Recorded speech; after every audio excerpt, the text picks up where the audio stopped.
বলে দিতে চাই, এই সরকার আমাদের সরকার।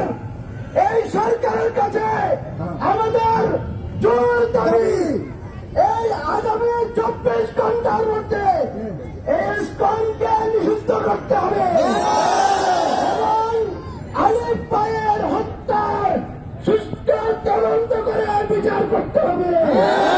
যদি তা না হয় তাহলে